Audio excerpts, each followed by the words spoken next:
deciders tonight, Chris, from this undecided group. For example, now, Matt Diaz, you say you are now going to vote for President Obama. Why? What did you hear tonight? I really saw that the president is decisive when he spoke about his actions against Osama bin Laden.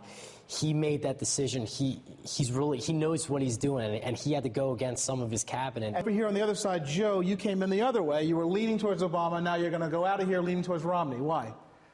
I think Romney's going to be good for the country, for the economic. I think he may have the plan to pick the country back up and put it back into a working. It's more about the economy for you than anything you heard tonight. It's the economy, yes. He didn't necessarily convince me. He leaned me in that direction because I came in 50-50, but he definitely leaned me in that direction with his aggressiveness to say, hey, I am the president.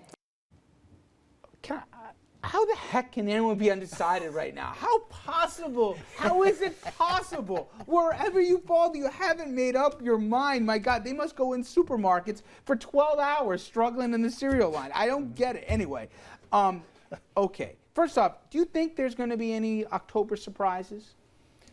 I think if there's an October surprise, it's more likely to be against Governor Romney than it would be against the president. This is a president who went through an intense primary process in '08 and has been living in the fishbowl for the past 4 years. And, you know, I think everything that needs to be known or could be known is known. I think that with a challenger, there's always that, you know, did we read the last page of the Oppo research book? Did we interview that last person? Did we check out that last vote? Is there one more article? There's nothing to be found on President Obama anymore. There just isn't. And by now, if somebody had something, they would have used it, don't you think? They would have used it, and if they use it now, I think it may backfire because it'll look too political. They'll say, come on, why not 2 weeks ago, 3 weeks ago? Yeah. Okay. The math, Dominic, says what we know, really close. By the time it's all said and done, $2 billion will have been spent on this campaign. Okay, but we know the money's going to be spent in 7 or 9 states, depending on the math. If there's a big push and there's one messaging, and I'll start with you from the Obama front, what is it? I mean, is it to convince people? Because for me, the one thing that stands out is he had one bad night, 190 minutes, that changed the whole narrative of this election. People thought if he won on that first debate, you know, it'd have been what's going to happen down ticket. The whole thing changed. So either you read that one of two ways. One is that there's an electorate out there who likes him, who wants to like him, that they need to be convinced, or the people never were really convinced in the first place, and at the first chance took another alternative. What is his closing argument in the last 2 weeks? It's clearly option B. The president's support was never as strong as the pollsters, in my opinion, told us it was. That's why I don't believe in polls. The congressman may feel different as someone who's dealt with that running for office, but I've never fully bought into the argument of polls. For example, I don't know a single person that's been included in a poll. Maybe you folks have, but I don't. The president's argument. What are you talking to? You folks? Meaning oh, you everyone. Oh, no. Dominic, you've got 15 minutes. Don't paint me with that label. Right. Don't paint me with that label. Please. No, but I will tell you this: the president has to do what he did today. He's got to run like his life depends on it. He has to hit every one of those battleground states just about every day, and he's got to run like he's the challenger. I don't know what Mr. Romney's internals are showing that he's the front runner and that he can run a Rose Garden campaign. I just don't see it. Now, we've seen the early voting, guys. And if you believe the early voting, it's breaking Obama. And I still don't understand why in the numbers. I know historically Democrats vote earlier than Democrats when in the states that allow it, but are you surprised by the margins? I mean, why is it breaking 2-to-1 Democrats in the early voting? I think 2-to-1 is actually fairly consistent from what we've seen from most of the states that are reporting 2-to-1. I mean, when I was in Texas, it didn't split 2-to-1 in early voting. But I think Democrats may tend to vote in organized groups. There may be group efforts, whether they be church-related or whether they be neighborhood-related or you know, social group-related, whatever, saying let's all get together and go do this thing. That's as far as my thinking takes me on it, because I can't figure out why there's such a massive split. We're seeing undecideds break for Obama, polling in some congressional races I'm involved in. We're seeing that definitely a 55 or 60% undecided favorite. This is in New York, but these are in bedroom suburban communities where there are pockets of very conservative religious voters. I got elected first in 1976, and in 1980 I was going door to door in North Stamford in Connecticut. And I kept coming home every night and saying, my gosh, I think Reagan beats Carter. And people didn't quite want to admit it. And I think for some, it's not in vogue to be for Why? Romney. Why did you get that sense? What were they saying that said? Because they didn't go after Reagan. They didn't say, oh, I'm voting for Carter. And my view is Carter had some tough, stuff that he had to defend. With all due respect, the president does as well.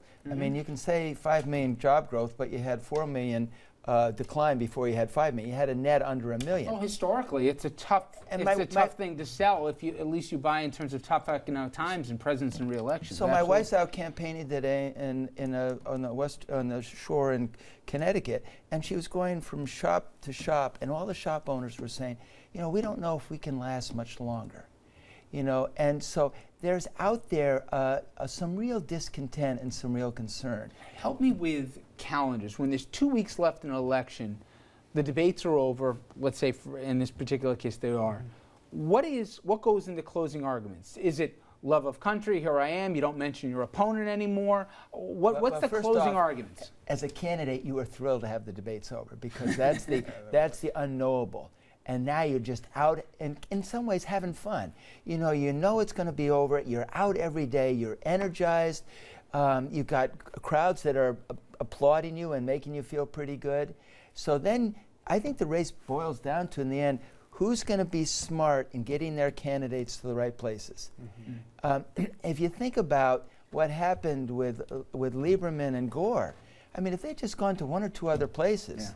If you just carried Tennessee for crying out loud, well, and if Joe hadn't bothered to come up to Connecticut running for the Senate and gone to Florida, for a half an hour, they would have won. And if they used Bill Clinton. All right, now, what I want to do is, and this is very important because 5 guys certainly know this, and we're talking about the female vote here. Take a look at some of the numbers as it relates to the female vote, and more specifically here, where they're breaking. And look at the distinction, the big difference here. This gap, to me, really, Michael, is why we are where we are right now.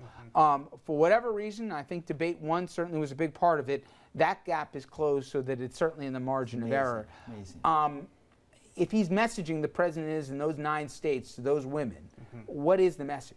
In those states, it's not just about reproductive rights. It's not just about privacy. It's about making sure people understand that the president takes them seriously.